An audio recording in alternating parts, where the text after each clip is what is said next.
മാനവ വിഭവത്തിൻ്റെ സവിശേഷതകളാണ് ഇനി ചർച്ച ചെയ്യാനുള്ളത്. മാനവ വിഭവത്തെ പഠനവിധേയമാക്കുമ്പോൾ എന്തെല്ലാം സവിശേഷതകളാണ് പരിഗണിക്കേണ്ടത്? ഏറ്റവും പ്രധാനപ്പെട്ട 2 തരത്തിലുള്ള സവിശേഷതകളാണ് മാനവ വിഭവത്തിനുള്ളത്. ഒന്ന്, ഗണപരമായ സവിശേഷതകൾ അഥവാ ക്വാണ്ടിറ്റേറ്റീവ് ആയിട്ടുള്ള സവിശേഷതകൾ. രണ്ടാമത്തത് ക്വാളിറ്റേറ്റീവ് അഥവാ ഗുണപരമായ സവിശേഷതകൾ. ഇങ്ങനെ 2 തരത്തിലുള്ള സവിശേഷതകളാണ് മാനവ വിഭവത്തിനുള്ളത്. മാനവ വിഭവത്തിൻ്റെ ഗുണപരമായ സവിശേഷതകൾ, ഗണപരമായ സവിശേഷതകളാണ് ഇവിടെ ചാർട്ടിൽ കൊടുത്തിട്ടുള്ളത്. ഗണപരമായ സവിശേഷതകളിൽ വരുന്നത് നമുക്ക് ആദ്യം പരിചയപ്പെടാം. ജനസംഖ്യാ വലുപ്പം, ജനസാന്ദ്രത, ജനസംഖ്യാ വളർച്ച.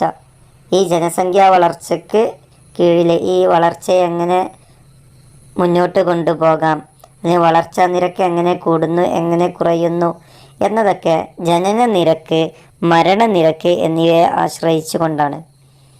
അടുത്തത് ജനസംഖ്യാ ഘടന, പ്രായഘടന, സ്ത്രീ പുരുഷ അനുപാതം, തൊഴിൽ പങ്കാളിത്ത നിരക്ക്, ആശ്രയത്വ നിരക്ക്. ഇത്രയും കാര്യങ്ങളാണ് ഗണപരമായ സവിശേഷതകളിൽ വിശദമാക്കാനുള്ളത്.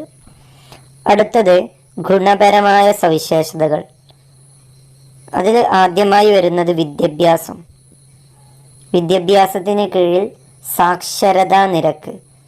എന്താണ് സാക്ഷരതാ നിരക്ക് കൊണ്ട് ഉദ്ദേശിക്കുന്നത്? മാതൃഭാഷയിൽ എഴുതാനും വായിക്കാനും എഴുതിയത് അതിൻ്റെ അർത്ഥമടക്കം മനസ്സിലാക്കാനും കഴിയുക എന്നുള്ളതാണ്. ഒരു പാരഗ്രാഫ് എഴുതാനും വായിക്കാനും അതിനോടുകൂടെ അതിൻ്റെ അർത്ഥവും മനസ്സിലാക്കുക എന്നുള്ളതാണ് സാക്ഷരതാ നിരക്ക്. അടുത്ത ആരോഗ്യ പരിപാലനം.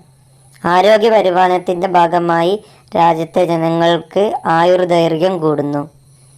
ഇത്രയും കാര്യങ്ങളാണ് മാനവ വിഭവത്തിൻ്റെ ഗുണപരമായ ഗണപരമായ സവിശേഷതകൾ.